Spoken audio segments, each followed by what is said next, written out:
안녕하세요. 저는 홀로 아들을 키우며 사는 싱글맘입니다. 예전에는 남편이 있었지만 남들보다 덜하지 않게 잘 살고 있다고 느꼈어요. 제 이야기를 들려드릴 테니 주의해 주세요. 예전에 결혼했을 때 적당히 맞추어 만났던 분이었어요. 큰 바램도 없고 욕심도 없어서 크게 문제가 없는 생활을 했어요. 부모님도 살아계시고 평범한 결혼 생활을 즐겼지만 아들이 5살이 될 즈음에 남편이 부사장으로 승진할 예정이라는 소식을 들었어요. 이미 뉴스에 나온 사실이었기에 크게 놀라진 않았어요. 남편이 회사 사장님의 은인이었기에 승진이 예견되어 있었거든요. 회사는 부부가 공동대표로 운영하고 있었는데 부부 사이에 문제가 생겨 회사 경영에도 영향을 주었어요. 여사장의 영향력이 더 강해져 직원들은 여사장을 따르곤 했고 남사장은 따르는 입장이었죠. 그러면서 남사장님과 회사 끝나면 둘이 숨쉬고 우리 집까지 와서 제가 술까지 다 차려주고 다음날 해장국까지 차려주곤 했죠. 그렇게 둘은 전후에 비슷하게 가까워지는 상황이었어요. 아이 강대리하고 강대리 와이프한테 내가 참 고마운 게 많아. 우리 부부도 말이야 원래는 이렇게까지 사이가 안 좋진 않았거든. 우리도 강대리 와이프처럼 아이 하나만 제대로 있었어도 이러지는 않았을 거야. 사장님 아이요 2분 아이 문제로 지금 이렇게까지 사이가 나빠지던 말이에요. 우리도 아이 가지려고 엄청 노력했지 안 해본 게 없어 나인 클리닉 센터를이 동네 저 동네 다 다녀보지 않나 난자도 울리고 시험과 나지 했는데 다 실패하고 나니 와이프도 탓할 누군가가 필요했나 봐. 아이고 미안합니다. 밤늦게 찾아와서 이런 궁상맞은 이야기까지 털어놓고 아유 아니에요. 이야기하실 때가 마땅치 않으셔서 그러신 걸 텐데요. 뭐 그게 참 그래요. 아이라는 게 간절히 원하는 사람들한테는 또 쉽게 찾아오질 않는다더라고요. 이런 자리까지 올라가도 그 마음 터놓고 이야기할 친구가 하나 없어요.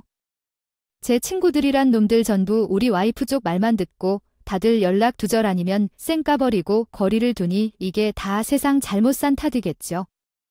아이 사장님 너무 기운 잃지 마십시오. 어떻게든 되지 않겠습니까? 저는 요 여사장님께서 회사 직원들한테 아무리 솔깃한 제안을 하고 자기의 목표와 이상 이야기하고 다녀도 그게 와닿지 않아요. 솔직히 실현 가능한 계획들일지도 잘 모르겠고 말만 번지르하게 한다는 느낌이 강하거든요. 그래서 처음부터 그분이 자신을 도와주실 때 거절했던군요. 뭔가 찝찝해요. 자네도 너무 그러지 마세요. 이러다 정말 나 이혼하면서 회사까지 빼앗기면 자네 입장도 난처해질 거야. 한 집에 사시는 사장님도 아내분의 약점을 잡으시지 못하면 분명 회사에 뭔가 있을 거예요. 아, 저가 그 약점을 한번 파보겠습니다. 저희는 남편이 너무 한쪽에만 충성하는 게 아닌가 염려가 되기도 했어요. 남자 사장님의 말씀대로라면 이렇게 계속된다면 여자 사장님이 자리를 잡게 되면 제 남편은 낙동강의 신세아. 그런데 남편이 진짜로 찝찜했던 게 그냥 형편없는 촉은 아니었나 봐요. 남편이 여자 사장한테 옮겨붙는 척하며 사무실을 뒤져 돈을 가로챈 장부지를 발견해 버린 거예요. 여자 사장님은 남자 사장의 충직한 신하나 마찬가지로 제 남편의 마음만 돌리면 아직 자기 쪽으로 완전히 넘어오지 않은 직원들도 쉽게 돌릴 수 있을 거란 생각에 방심을 했던 모양이었지만 사연들 덕분에 여자 사장은 더 이상 회사 직원들로부터 신임을 얻기가 어려웠어요. 한순간에 추종자들이 손절하며 자연스레 회사 경영권에 물러나게 되었죠. 남자 사장님도 그만했어요. 이혼 소송을 걸며 돌아서게 되고요. 남편은 완전히 줄을 잘 탄 케이스였어요. 날개가 달린 거죠. 사장은 회사가 어느 정도 평화로워지고 일상으로 돌아갈 때 남편은 인사 이동을 통해 부사장으로 승진을 약속받았죠. 그때까지 정말 가정에 충실했고 남편이자 아빠 역할도 충실했던 사람이었어요. 다들 그렇잖아요. 내 남편은 절대로 바람을 피우지 않을 거라고 굳게 믿고 있었고 제 남편도 그랬었습니다. 당신, 내 회사 요새 분위기는 어때? 요즘도 여전히 어수선해. 여자 사장은 아이 회사 근처에 얼씬도 안 해. 아이고, 나는 적어도 한두 번 찾아와서 난동을 부리면 어쩌나. 당신한테 해코지라도 하게 될까 봐 내 신경을 쓰게 됐어. 에이, 보는 눈이 그렇게 많은데 어떻게 그래? 그리고 그런 인간들, 그들은 진짜 온갖 것을 다 잃고 가진 게 없는 인간들인데 왜 그런 행동을 해? 직접 올라와서 난리를 치지. 아, 여자 사장이 회사에서 쫓겨났다고? 이혼 당하면서도 그래도 사장이 이것저것 챙겨줬을 걸 우리 사장. 하여튼 사람 전체에 대한 것 하나는 알아줘야 해. 그럼 다행이야. 그나저나 사장님이라고 불렀다가 이제는 사장이야. 아이, 무슨 형 동생이라도 된 것 같다. 아이고, 형 동생이나 다름없지. 당신만 해도 봐. 그 사장한테 술상에 해장국까지 대접한 적이 몇 번이야? 부하 직원 집에 그렇게 들락날락 했었다면 적어도 사장과 직원 사이에서는 좀 더 가까워지는 게 양심이잖아. 근데 요새 사장님은 괜찮아. 회사를 좀 지키고 나서는 자기랑 술도 잘 안 먹는 걸 같고 마음을 다 잡으셨나 봐. 같다고 막 그러시잖아요. 예전처럼 자주 부르시지 않으시고 끝나고 술 한잔 하자고도 안 하시네. 부사장 직급이 뜨고 나서 불편해 하시는 건 아닐 텐데 왜 또 서운해 하는 건지. 참나, 술상 차리는 건 늘 나인데. 그래도 뭔가 자주 찾다가 안 찾으시니 또 신경 쓰게 되네. 그 뒤로 이야기 나눌 만한 장면은 많지 않아요. 한번 술 한잔 해보자고 먼저 제안해봤어요. 약속대로 부사장 자리를 주신 것도 있고 그러니까 하나 뭐 그래 눈치를 살피며 사장님께 술 한잔 예약은 언제쯤 한다고 이야기해봤는데 그렇게 하는 말들이었지만 영 그럴 생각이 없어 보여서 조금 실망했어요. 그런데 남편도 부사장이 되고 나서 바쁘게 일을 하다 보니 서로의 관심이 더 떨어진 것 같아요. 그래서 가볍게 생각하고 넘겼지만 정말 화가 났던 것은 뭔지 아시나요? 아주 어마어마한 힘으로 제 뒤통수를 치겠다는 말이었어요. 그냥 정면으로 배신당했다면 조금은 나을지도 몰라도 거짓말도 없이 완벽히 속여온 것이 가장 화가 났어요. 회사에서 성공하면서 부사장까지 오르는 것도 기분 좋았지만 이제는 모든 것이 내 세계인 것 같았는데 나의 가장한 그녀가 나를 호색한 말하고 나서야 알게 된 것이죠. 그래서 난 짜증이 나서 일도 없는데 옆에 식당으로 나가 저녁 먹으러 가자고 했어요. 부사장 승진 기념으로 둘이 축하하는 것도 아직 못해서 더 그런 것 같아요. 주소는 문자로 보내줄게요. 그래서 오늘 집밥 나오는데 남편이 나와 외식하자고 제의했어요.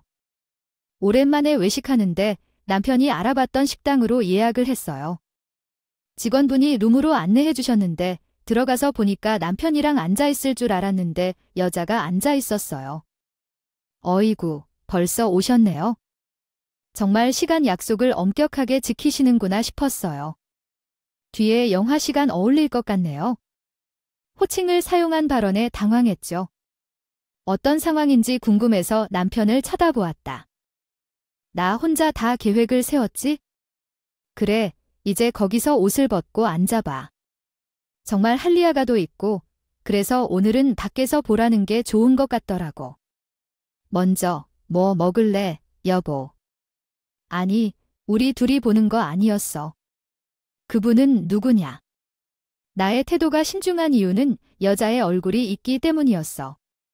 어디서 본 거 같아. 그만큼 신중한 거야?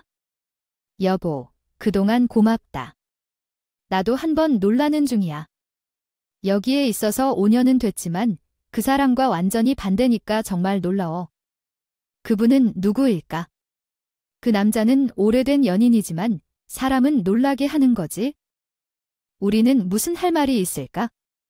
이제 집에 불러서 소개는 할 수 없을 걸. 그 표정은 뭐야? 내가 바람 피웠다는 게 정말 상상도 못했네. 난 엄청 철저했는데 그게 분명해. 내가 모르는 게 더 이상하지? 내가 모두 본 거야? 나를 모르는 너는 놀라지 않을까? 하지만 이제 대리인이 아니라야. 언제 다 할 틈이 있을까? 이해하게 빨리 따라와줘. 선택지는 당신에게 2가지가 있어. 잘 이해했으면 좋겠어. 들어봐, 농담이 아니야. 아니야, 지금 말해주는 건 진짜야.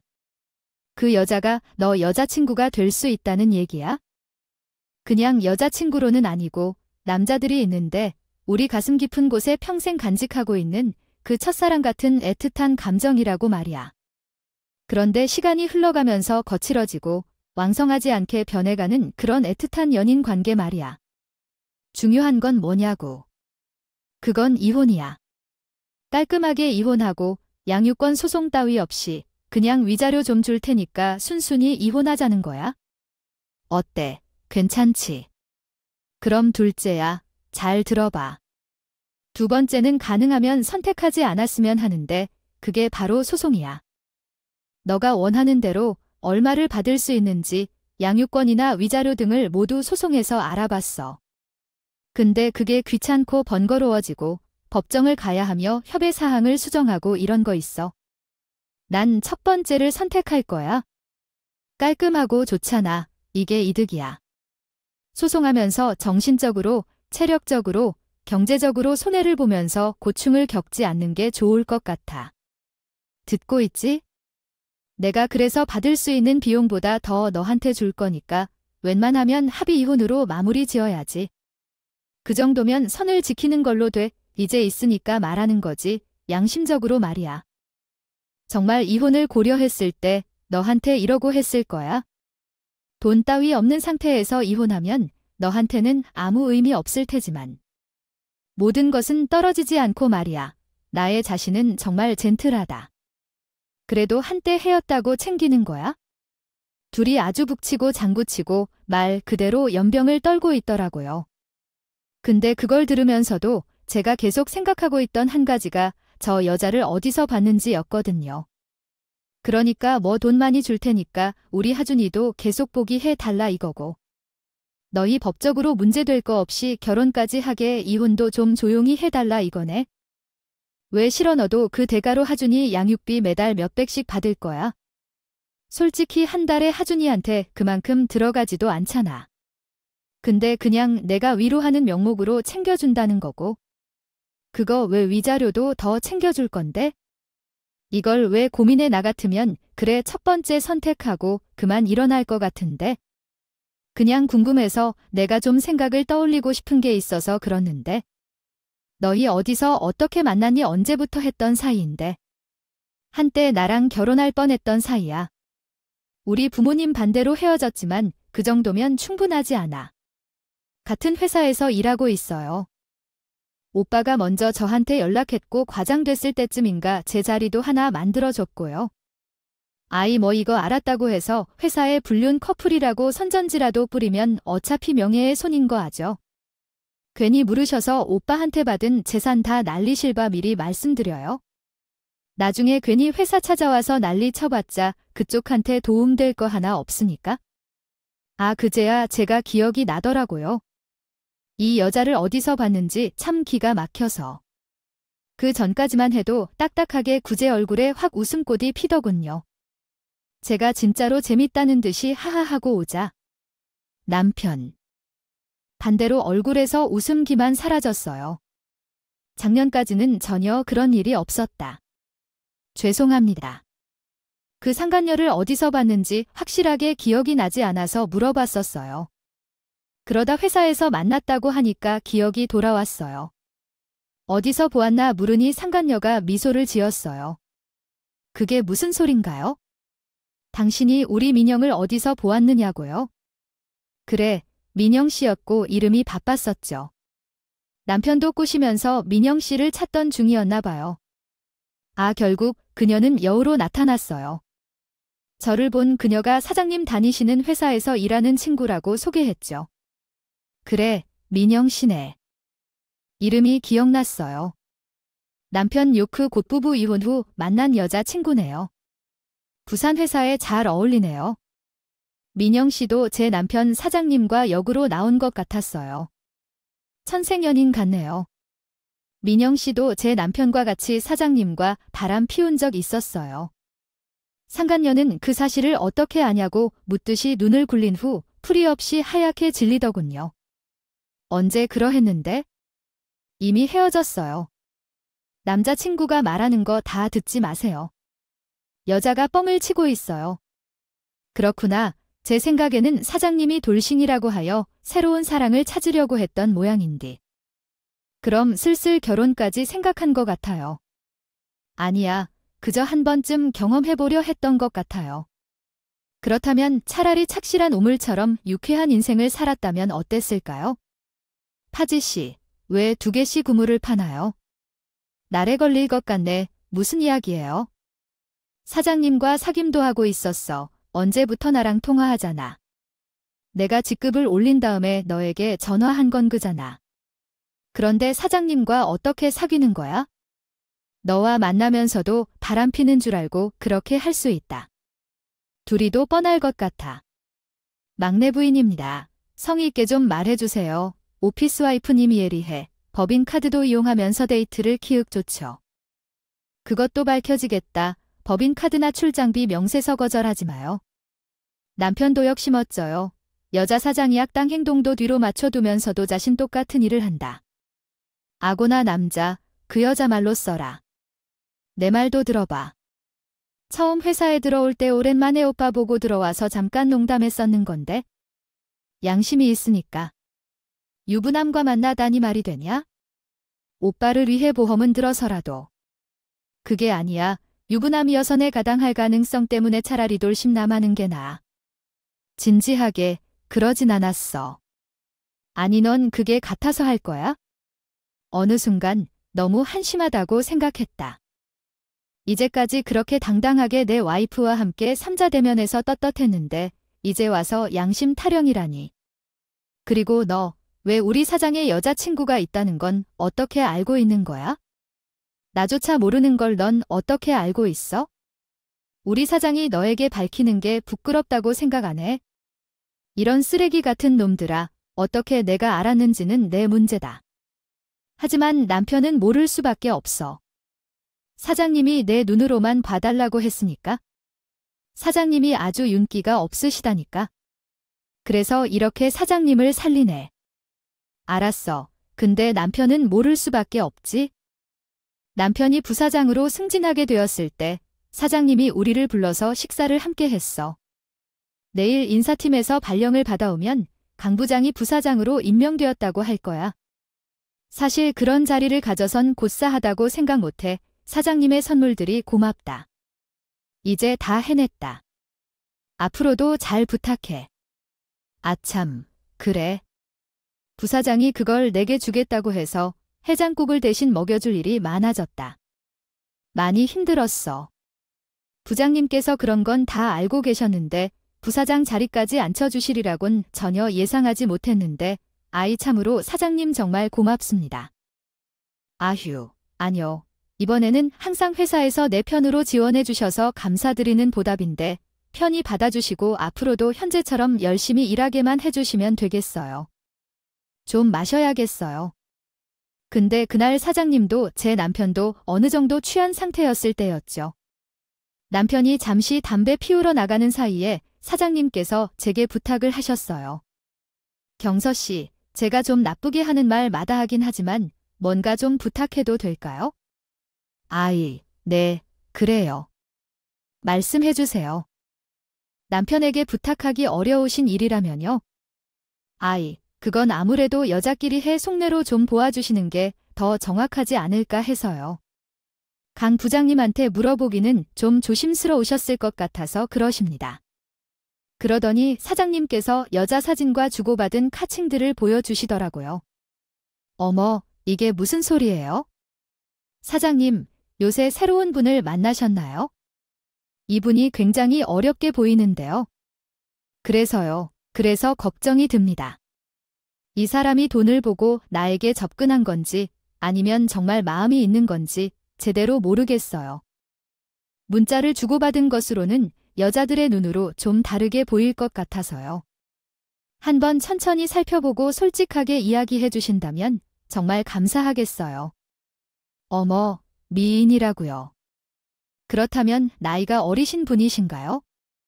어디서 만나셨나요? 그가 가장 중요하긴 하죠. 그가 우리 회사에 최근 들어온 신입 사원이에요. 처음에 저희 사장님은 처음에는 친절하고 사랑스러운 친구처럼 보였어요. 하지만 조금씩 저에게 감정을 드러내고 과감해졌어요. 아, 혹시 남자들이 여자가 저를 좋아한다고 착각하는 것인지 제가 착각을 하는 것인지 모르겠더라고요. 사장님은 보기보다 순진하신 것 같네요. 처음부터 혼자 일하면서 회사를 키우느라 바쁜 삶을 살았는데 결혼 후 부모님도 안정적인 삶을 바라시니 결혼을 했나 봅니다. 그래서 그 여자분이 어떤지 궁금하시냐고요? 충분히 조심해서 만난다면 나쁠 건 없을 것 같아요. 사장님은 잘 모르시니까 서툴게 말하진 못하지만 같은 회사 사원이라면 여자분이 사장님이 남자로 느껴진다 해도 돈 때문인지 아닌지 확신하기 어려울 거라 생각해요. 다른 직원들도 불편할 수 있고 난 회사 생활 안 한 너랑 결혼하고 싶지 않아요. 그리고 사장님 같은 입장에 계신 분이라면 돈을 위해 이렇게 다가오는 사람은 없을 거라 생각해요. 아마 사장님은 그냥 제게 관심이 많아 보이는 거일 뿐이에요. 결혼 생각을 하긴 이르고 던지는 질문은 조용히 받아들이고 정리하시는 것이 좋을 것 같아요. 하지 않아도 돼요, 아이야. 그냥 이야기 한번 던져보세요. 그리고 상사가 회사 생활만 하고 싶어 한다고 할 때 돈에 의해 접근한 것일까요? 100% 확신은 없지만 돈에 의해 접근한 것일 수도 있지 않을까요? 결혼까지 생각하지 않은 상태에서 부담스러운 이야기를 하다가 돈에 의해 접근한 것처럼 들릴 수도 있어요. 한번 상황을 확인하고 이야기해 보세요. 그러나 남편한테는 비밀로 해주셔야 합니다. 부끄럽고 민망하기 때문이에요. 이런 이야기를 적는데 수고하시는 것 같아요. 사랑에는 얼마든지 나이가 없어요. 그냥 사장님은 많은 것을 갖고 있으니 조심스럽게 만나는 것이 중요해요. 사랑한 적이 없는 결혼이라면 나이에도 사랑을 찾을 수 있으니까요. 그래도 그 사람이 좋은 사람이었으면 좋겠어요. 그 후로 사장님은 정말 순진한 분 같았어요. 그날 이후로 사장님에 대한 생각만 했지만 남편한테는 아무 말도 안 했어요. 그 뒤로 사장님도 조심스러운 만남을 계속했을 거예요. 결혼을 제안했는지 여부는 모르겠지만 사람들에게 말해서 이득 없는 일이기 때문에 남편과 상하녀 양쪽 다 이 사실을 가볍게 다닐 수 있었겠죠. 상을 입은 여자는 정신이 없네요. 유머도 아니고요. 스스로 무엇을 하라니. 아, 그거 봐요. 어떻게 진실을 밝히지 못하면서 말도 되지 않는 소리로 우리 사이를 간섭하고 있잖아요. 바보야? 이 여자 말에 언제까지 속아낼 건데요? 아, 진짜 이렇게 한마디 하지도 않았는데 이런 상황에서는 말해야겠어요. 나 지금 오빠, 아이를 임신했어요. 계속해서 스트레스를 주겠다고. 저는 어이가 없었어요. 아니, 그게 남편의 사장님 아들이라. 그 누가 알아요. 근데 남편도 거기서 흔들려요. 아니, 임신한 말 한마디가 이렇게 모든 것을 덮을 수 있는 대단한 말인가요? 이해가 안 가요. 상을 써서 이를 덮으려는 행동의 화도 너무 나서 테이블 위에 놓인 남편의 휴대폰을 가져와서 사장님께 전화를 걸었어요. 뭐 하는 거예요? 경서야, 어디서 전화하는 거야? 사장님이 제 전화를 받았고 사장님을 여기로 호출했어요. 사장님, 급한 일이 있어요. 무슨 일인지 멈추고 여기로 와주세요. 주소를 보내드릴게요. 아, 미쳤어. 왜 사장님을 부르는 거예요? 사장님과 민영이 사이라도 맞았는데 왜 너가 부르는 거죠? 내가 민영이랑 해결해야 할 일인데 왜 사장을 부르냐고. 지금 왜 너가 사람을 부르는 거예요? 부사장이 민영이랑 싸울 일이 아니잖아. 아, 몰라. 왜 민영 씨랑. 당사자들을 부른 후 사실을 하나하나 확인해 봐야겠어요. 아, 임신한 사실로 인해 스트레스를 받아 유산이 된 것 같다고 하지만 왜 당신의 여자친구가 그렇게 초조한지 모르겠어요. 마치 저가 사장님을 진짜 부르라는 줄도 모르는 것처럼요. 뱃속에 임신한 사실도 또한 그렇게 같아 보이지 않아요. 아니면 아기의 아빠가 지금 여기 없나요? 상간녀는 눈과 입이 부르르 떨리며 저를 쳐다보았지만 분명히 초조해하는 것 같았어요. 그래서인지 사장이 오기 전에 남편을 데리고 나가려고 했던 거예요. 오빠, 여기서 우리 떠나요. 우리만 떠나면 그 여자 혼자 사장님과 만날 테니까. 우리가 여기 있어봤자 난감할 뿐이에요. 우리만 사라지면 그 여자 혼자 미쳐버릴 거예요. 아니야, 뭐가 증거가 있어요?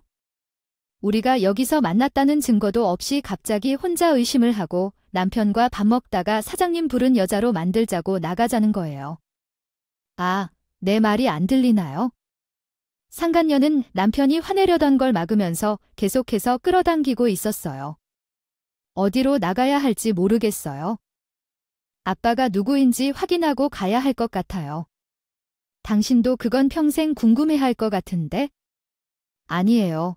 당신도 사장님이 아닐 수도 있어요. 내가 한 말에 남편이 안색이 바뀌며 이게 무슨 소리냐고 했어요. 남편이 제 말에 흔들리는 것 같아서 상간녀가 발작 뛰기 시작했어요. 무슨 말인지 설명해 주세요. 그 여자가 사장님을 부르려고 그러는 거겠죠. 일단 가보죠. 형, 우리 다시 이야기해보고 사장님이 오면 어떻게 할지 결정하자. 나는 회사에 어떻게 나가라고 했는데. 아닌 것 같지 않을까요? 의심이 한 번씩 싹 트는 한 번 이야기를 쉽게 잊을 수 없었던 것 같아요. 아니, 너 안 잡아 경서 입에서 왜 계속 질러 나왔나 봐. 아빠 맞다고 하는 거야? 경사하는 말이 무슨 의미야? 너와 만나는 사람 이외에도 누군가가 있는 거야? 제대로 이야기해봐. 내가 유부남이라 해도 다른 동생이 끌리는 거야? 그것까지 이해할 수 있을 정도까지. 근데 또 다른 사람이 있어? 그냥 아무 말이나 한 거였는데 뒤통수 맞고 의심의 씨앗이 떨어져. 발목이 잡히기 쉽다고 해 상간녀 입장에서는 답답하고 돌아버릴 것 같아. 한 번 바람 피웠을 뿐인데 이젠 두 번, 세 번으로 의심받고 있으니까. 나한테는 해명이 필요한 상황이었어. 그러다가 사장님이 도착하셨어. 아이 바로 근처에서 빠르게 왔어. 부사장 민영이, 여기서 무슨 문제야? 사장님, 혹시 민영 씨랑 헤어졌어요? 알기로는 아직 헤어지지 않았는데. 민영 씨가 아이를 데리고 왔다는데 심지어 제 남편의 아이래요. 상황을 이해할 수 없어서 사장님도 알아야 할 것 같아. 상간녀가 당혹스러워해 사장님 앞에서 오빠라고 하는 소리가 나왔어. 아니, 그게 아니라 여자가 이상한 소리를 하잖아. 사장님도 머리를 굴렸어? 어디에 붙을지 고민하다가 남편을 버리고 사장한테 붙기로 했어. 팔짱을 뺀 채 욕을 퍼부을 정도로 화를 내기 시작했어요. 아니요. 사장님과 사모님은 나에게 자기 남편이 외도를 한 것 아니냐며 갑자기 불러서 조용히 이야기를 나누자고 하셨어요. 이야기를 시작하니 부사장님도 함께 오셨고 지금은 또 무슨 임신 이야기냐며 난리를 치시더라고요. 나는 진짜 안 그랬다고 맹세했지만 그런 대목은 이어져서 결국 남편을 의심했던 모양이었어요. 사장님은 날 부사장 경희 씨를 외도했냐고 물었고 경희 씨는 외도를 의심해서 사태가 벌어진 것 같다고 말씀하셨어요. 남편의 표정을 보니 이미 대답이 나왔다고 느껴졌어요. 옛 애인한테 완전히 배신당한 것 같은 느낌이었고 배신감을 느끼며 남편을 쳐다보았어요. 상관없이 말리고 싶었지만 결국에는 진실했던 것 같아요. 헉, 김민영, 넌 완전히 미쳤어. 거짓말을 한다고 하면 평생 못 믿겠어. 너하고 민영이 외도를 한 거 맞지? 나랑 먼저 만났다가 사장님과 꼬리를 맞게 되었는데 아니, 누가 먼저 사귀고 있었는지도 모르겠어. 남편은 이러한 뒤쪽의 계획을 세웠나 보네. 상간녀인 것 같았어요. 사장님은 제 남편의 허무한 모습을 보고 씁쓸해하셨어요. 혹시 진심이었냐 해 언제든 다시 올라오실 먼 날이 있나 보네요.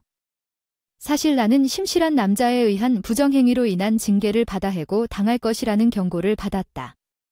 낫드 없다. 이것이 나의 마지막 기회이기 때문에 늦잠 자면 안 된다.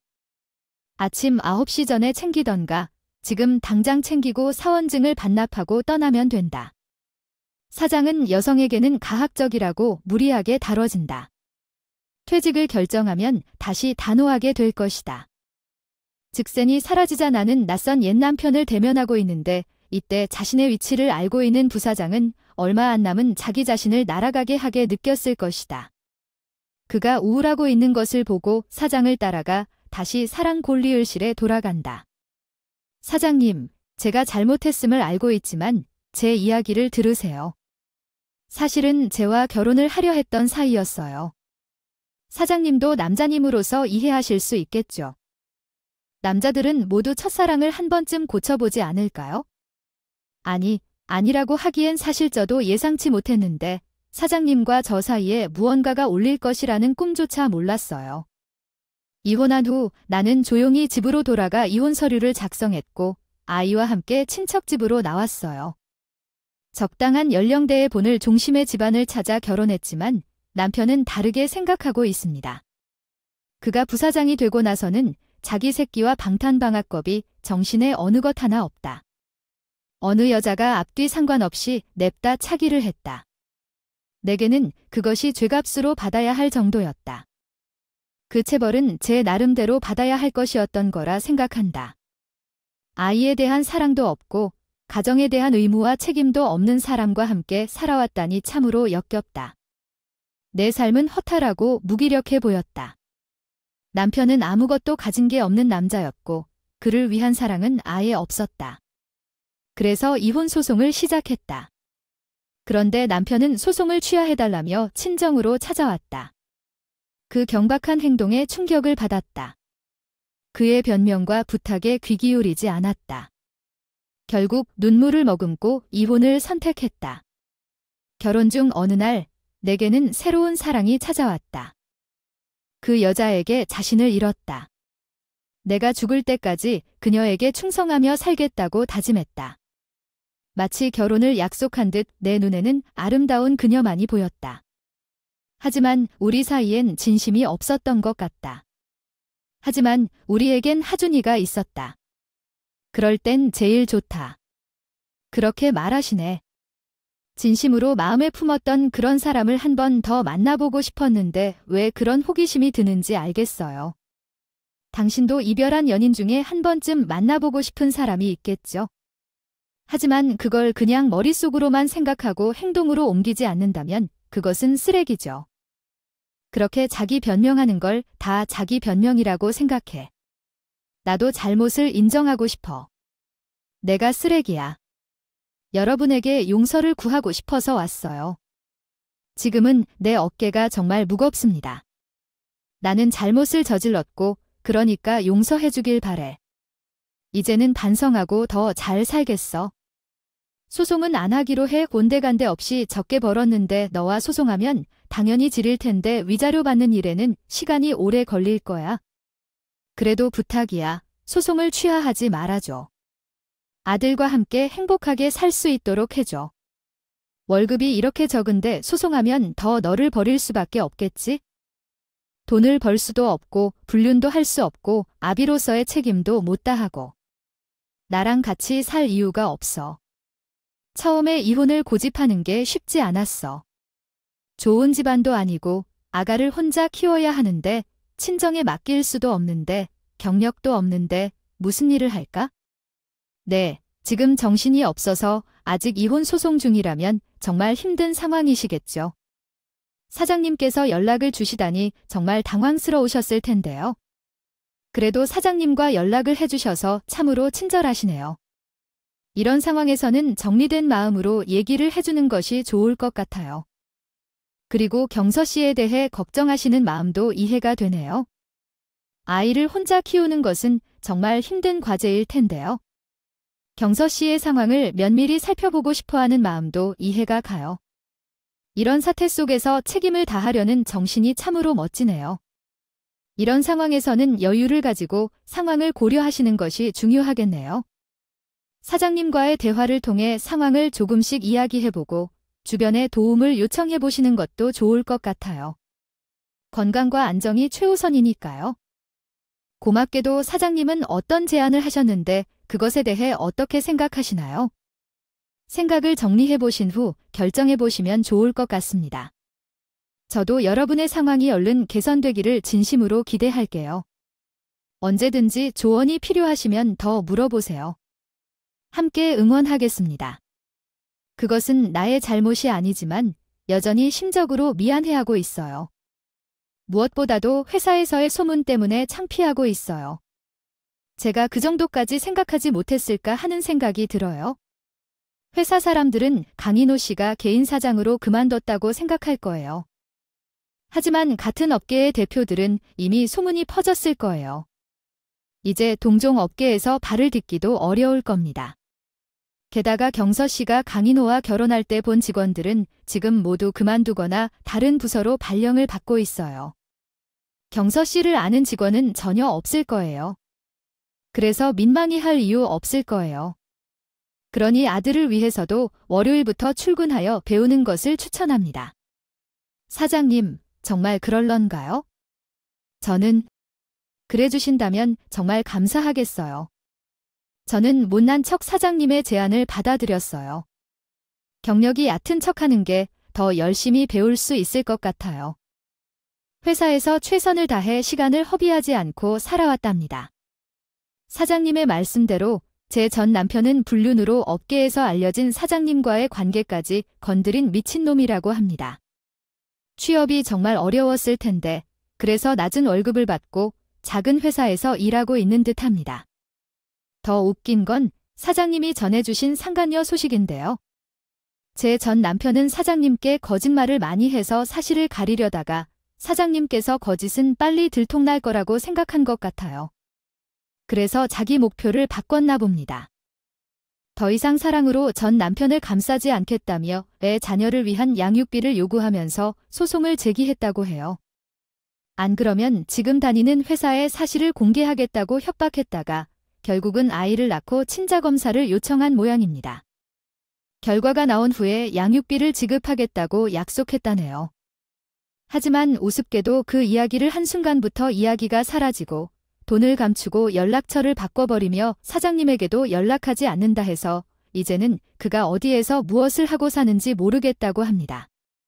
생각해보면 두 명의 도둑놈이 서로 속고 속이는 것뿐인 것 같아요. 우수한 양육을 받은 아이들이 서로를 파괴한 셈이죠. 그 이후로 사장님은 더욱 더 아무 여자도 만나지 않고 조용히 회사를 운영하고 취미 생활을 즐기며 살아가고 계십니다. 전 남편은 입을 틀어막느라 바빠서 더 이상 나타나지 않아서 제가 제 할 일을 하며 친정가의 아들과 함께 평화롭게 살고 있습니다. 그래서 자리가 정말 중요한 것 같아요. 그 자리 때문에 전 남편은 망쳐진 것이에요. 만약에 부사장의 자리에 있었고 불륜을 하지 않았다면 이렇게 좋은 삶을 살았을 텐데요. 전 이혼으로 많은 교훈을 얻었습니다. 여러분도 혹시 이혼을 한 분이 계시다면 인생의 큰 교훈을 얻은 것으로 생각하고 열심히 사시길 바랍니다. 제 얼굴은 보이지 않지만 먼 거리에서 응원하겠습니다. 제 이야기를 들어주셔서 감사합니다.